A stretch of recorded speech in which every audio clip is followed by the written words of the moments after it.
El metal rugía bajo sus pies. Mateo se aferraba con fuerza a la barandilla oxidada del techo del tren, mientras el viento nocturno le golpeaba el rostro. A su lado, un joven de mirada asustada, Elías, tiritaba de frío. ¡No mires abajo, muchacho! Le gritó Mateo sobre el estrépito de las vías. ¡Si te mareas, el tren te devora!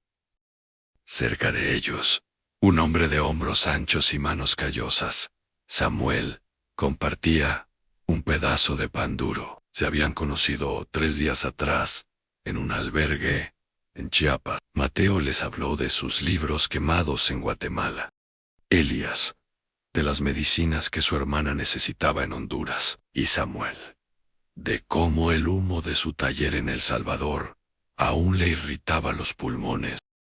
Somos 3 sombras buscando un cuerpo, Dijo Samuel, extendiendo el pan. Si uno resbala, los otros 2 tiran de él. Es la única regla.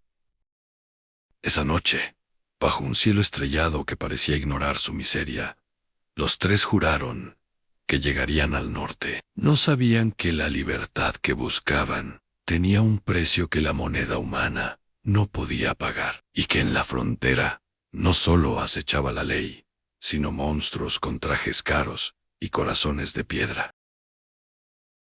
El silbato del tren anunció su llegada a la zona norte de México. Los 3 amigos saltaron antes de llegar a la estación, rodando sobre el polvo y los matorrales espinosos. Frente a ellos se extendía el desierto de hierro, una franja de tierra de nadie, donde el sol no tiene piedad, y la sombra es un lujo que se paga con sangre. Mateo consultaba un mapa viejo y desgastado. Si seguimos el cauce seco del río, llegaremos a la línea divisoria antes del amanecer. Susurró, tratando de ocultar el temblor en sus manos. Elías apenas podía caminar. Sus zapatos se habían deshecho hace kilómetros. Samuel, con la determinación de quien ya lo ha perdido todo, lo cargó sobre sus hombros por un tramo. Sufrieron el acoso de coyotes humanos que les pedían dinero que no tenía. Vieron esqueletos de otros que, como ellos, soñaron con una escuela, una casa o un taller. El hambre se convirtió en un nudo ciego en sus estómagos. Pero lo peor no fue el desierto, sino el silencio. Un silencio que se rompió cuando, al cruzar la línea invisible que separa los países, una luz cegadora los envolvió.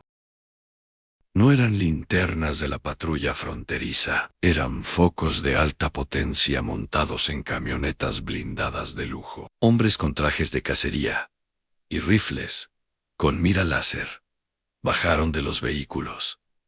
No buscaban deportarlos, buscaban material para su próxima apuesta. El frío de la madrugada en la frontera calaba hasta los huesos. Mateo, Elías y Samuel estaban agazapados detrás de un matorral cuando el rugido de potentes motores rompió el silencio. 3 camionetas negras, relucientes y blindadas, les cerraron el paso. ¡No! ¡Corran, no corran! Susurró Mateo, deteniendo a Elías, que ya se preparaba para huir. ¡Si corremos, disparan! De la camioneta líder bajó un hombre de unos 50 años, vestido con una impecable chaqueta de ante y botas de piel de serpiente. No llevaba uniforme. Les sonrió con una calidez que en ese momento les pareció un milagro. Tranquilos, muchachos. Dijo el hombre, extendiendo las manos. No somos la migra, somos de una organización benéfica. Vemos que están agotados. Tenemos un rancho cerca con comida caliente, médicos y camas limpias. Mañana los ayudaremos a llegar a donde necesiten. Subieron a la parte trasera de una de las camionetas, donde el aire acondicionado les devolvió la vida. Elías miró a sus amigos con los ojos brillantes. ¿Lo ven? dijo Elías, en voz baja. Dios no nos olvidó. Mi hermana va a tener sus medicinas, lo juro. No sé, Elías. Respondió Samuel, tocando el tapizado de cuero del asiento. Esto es demasiado lujo para hacer caridad. Siento que algo no encaja. Las manos de ese tipo. No son manos de alguien que ayuda. Son manos de alguien que manda. ¡Cállate! ¡Samuel! Intervino Mateo, aunque su mirada reflejaba la misma duda. Tenemos que confiar. Si nos quedamos allá afuera, morimos de sed. Aquí al menos hay una oportunidad. ¿Qué es lo peor que puede pasar? ¡Que nos entreguen! Prefiero la cárcel al desierto. Samuel miró por la ventana tintada. El rancho al que llegaban estaba rodeado por muros altos, con alambre de espino electrificado y cámaras que lo seguían como ojos de buitre. El problema, Mateo, Susurró Samuel, mientras la pesada puerta de hierro se cerraba tras ellos. es que en este lugar no veo guardias, veo carceleros. Y esos tipos que beben coñac en el porche nos están mirando como si fuéramos ganado premiado. Un escalofrío recorrió la espalda de Mateo. La cena que les habían prometido estaba servida, pero los cubiertos no eran para ellos. La cena fue un espejismo cruel. Filetes jugosos y vino caro decoraban la mesa, pero el silencio de los sirvientes, que evitaban mirarlos a los ojos, era ensordecedor. Mateo apenas probó bocado. Sus ojos recorrían las cámaras en las esquinas y los guardias armados, con fusiles tácticos que custodiaban la salida. Coman, muchachos. Dijo el anfitrión, un hombre calvo de risa gélida, llamado Mr. Sterling. Necesitarán energías para el torneo de mañana. Son nuestros invitados de honor. ¿Qué torneo? Preguntó Samuel, dejando caer el tenedor con un golpe seco. Dijeron que nos ayudarían a pasar. Sterling soltó una carcajada que heló la sangre de Elías. Varios hombres vestidos de gala, en las mesas contiguas, brindaron con sus copas, observándolos como si fueran piezas de exhibición. Ayudarlos es muy caro, joven. Respondió Sterling, inclinándose hacia adelante. Mañana ustedes pagarán su pasaje con entretenimiento. Si ganan, cruzan la frontera, con los bolsillos llenos. Si pierden, bueno, al menos habrán servido para algo noble, el azar. Esa noche no durmieron. Los encerraron en una habitación sin ventanas, con paredes de hormigón y una puerta de acero reforzado. Nos van a matar, Mateo. Sollozó Elías, encogido en un rincón. No son benefactores, son cazadores. ¡Escúchenme! ¡Bien! Susurró Mateo, pegándose a ellos para evitar los micrófonos. Mañana, cuando nos saquen, no importa lo que nos pidan hacer, buscaremos una grieta, un descuido. Si uno tiene que correr para salvarse, los otros dos distraerán a los perros. Al amanecer, la puerta se abrió violentamente.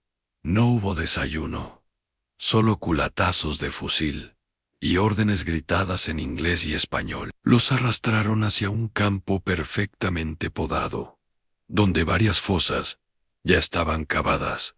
En el centro, una hilera de mazos de polo brillaba bajo el sol, esperando a los millonarios que ya montaban sus caballos. El campo de polo quedó atrás. Los llevaron a una pista de tierra batida, dura y nivelada. Allí, los guardias cavaron 3 hoyos en formación de triángulo, como si fueran la punta de un juego de bolos. Los metieron a la fuerza, compactando la tierra con pisones mecánicos, hasta que solo sus cabezas sobresalían del suelo, incapaces de mover siquiera 1 centímetro el cuello. Por favor, tengan piedad. Rogaba Elías, sintiendo la presión del suelo aplastando sus pulmones. A unos 20 metros, los millonarios no tenían mazos, sino pesadas bolas de boliche de acero macizo. Mr. Sterling se adelantó, balanceando una de las esferas que brillaba bajo el sol. Hagan sus apuestas, señores. Gritó Sterling con una sonrisa macabra. $200,000 al que logré un Chusa Strike con estos tres. El primer lanzamiento fue de un hombre gordo, que reía mientras lanzaba la bola. El metal pesado rodó con un estrépito sordo por la pista. La bola golpeó primero la cabeza de Elías. El sonido del impacto fue como el de una piedra rompiendo un coco. Elías soltó un gemido ahogado, y su cabeza cayó hacia un lado, sin vida, mientras la bola desviada rozaba la oreja de Mateo. ¡Maldito! ¡Mátenos de una vez! Rugió Samuel, viendo cómo la sangre de su amigo empapaba la tierra que lo rodeaba. Los millonarios celebraron el punto. Los guardias se acercaron para verificar la muerte de Elías. Al confirmar que el primero había caído, sacaron a Mateo y a Samuel de la tierra a punta de golpes, dejándolos mareados y cubiertos de lodo. Pero no era para liberarlos. Los arrastraron hacia una estructura de metal alta, donde un cable de acero colgaba sobre un foso lleno de ladridos feroces. Los guardias sacaron a Mateo y a Samuel de la tierra con brusquedad. El cuerpo sin vida de Elías quedó atrás, como un despojo de un juego terminado. No hubo tiempo para el luto. Los arrastraron hasta una plataforma metálica que se elevaba sobre un foso de concreto. Abajo, el sonido era ensordecedor. Una docena de perros de presa, esqueléticos, y con los ojos inyectados en sangre, saltaban y se desgarraban entre ellos, esperando que algo cayera. El olor a animal y a muerte subía como una marea. A ver cuánto aguantan sus sueños ahora. Gritó Mr. Sterling desde un palco protegido por un cristal blindado. Los guardias amarraron las manos de Mateo y Samuel a unas anillas que corrían por un cable de acero. Luego, quitaron la plataforma bajo sus pies. El tirón en sus hombros fue brutal. Sus cuerpos quedaron suspendidos a apenas 2 metros de las mandíbulas de los perros. ¡Aguanta, Samuel! Gritó Mateo, apretando los dientes, mientras sus dedos empezaban a entumecerse. ¡No los mires!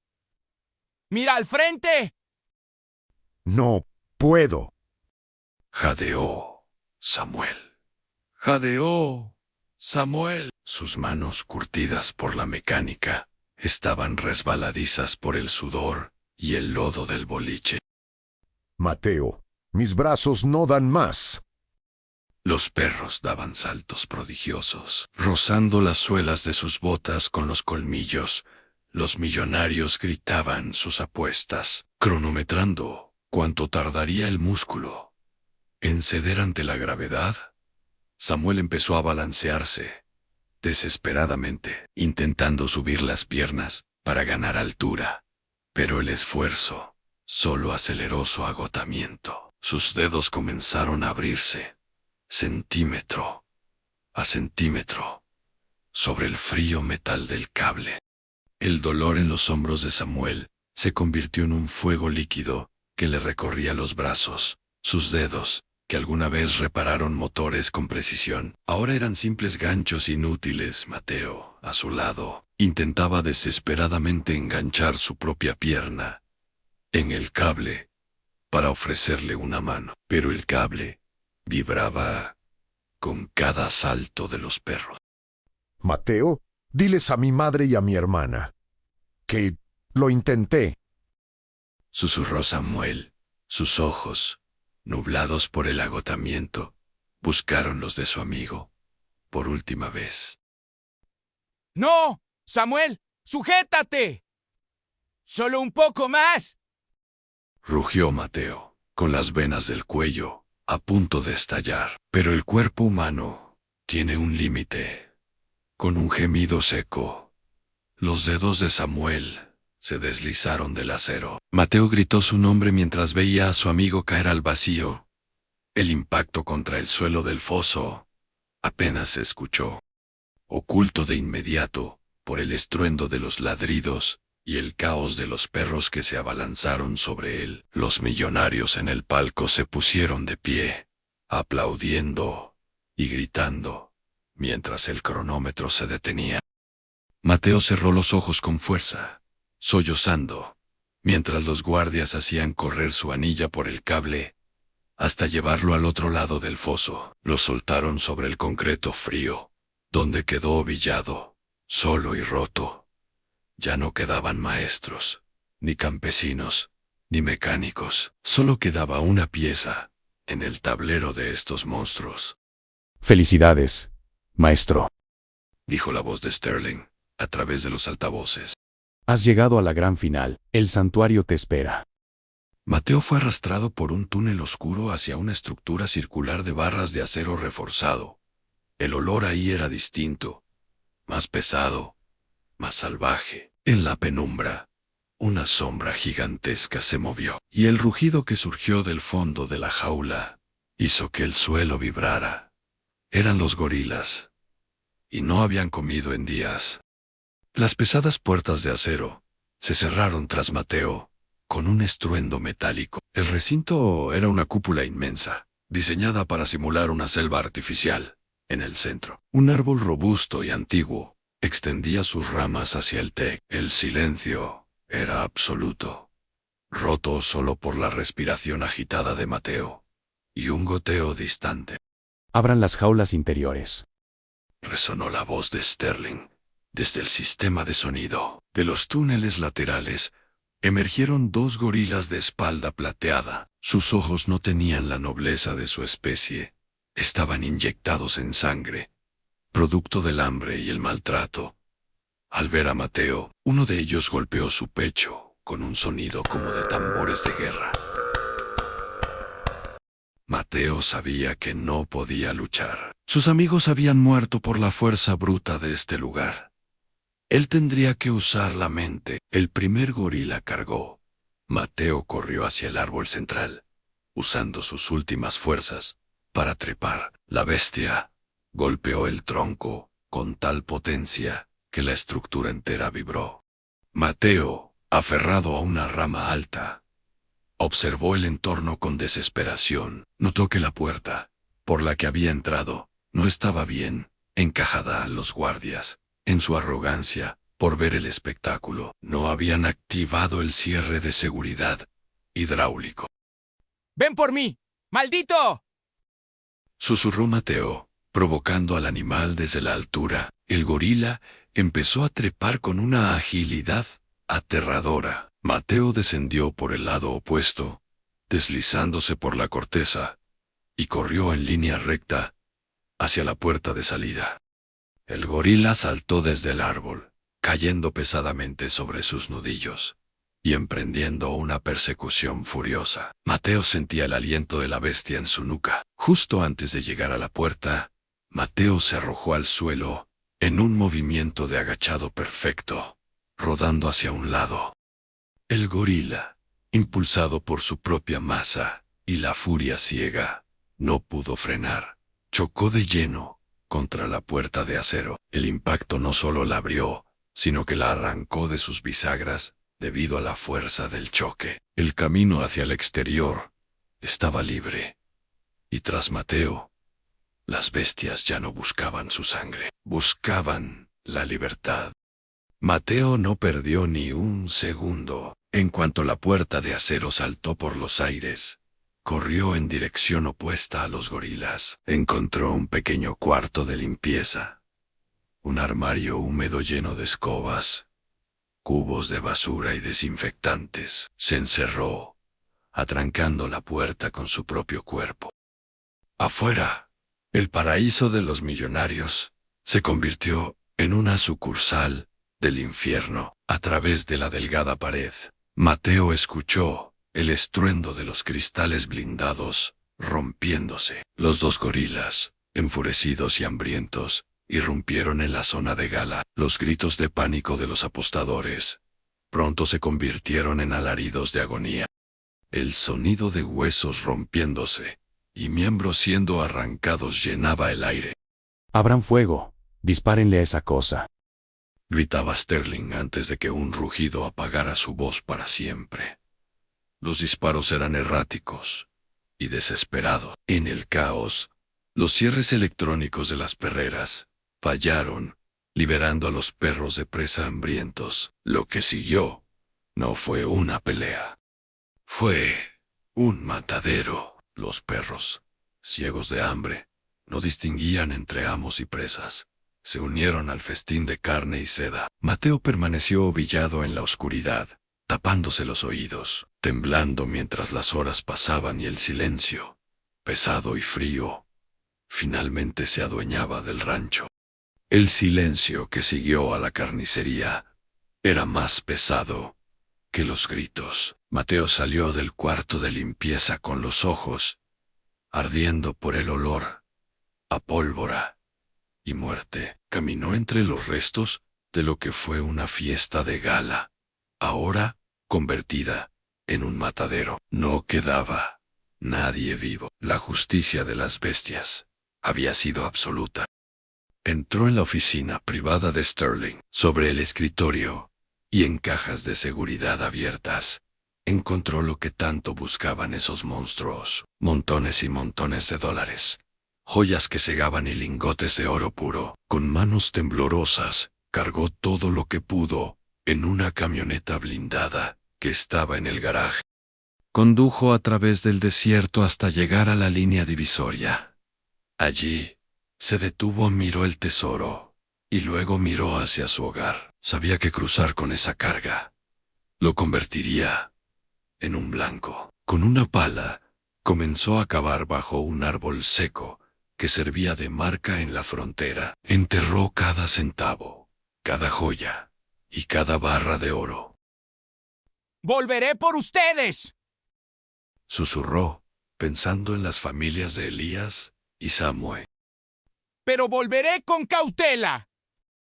Roció la camioneta con gasolina y le prendió fuego. Mientras las llamas consumían el vehículo, Mateo comenzó a caminar hacia el sur, con las manos vacías y la ropa hecha jirones, tal como había llegado meses atrás. Pero en su interior ya no era el mismo hombre. Mateo regresaba a México para recuperarse, con el secreto del tesoro enterrado en la arena, esperando el momento justo para reclamar lo que el destino le debía.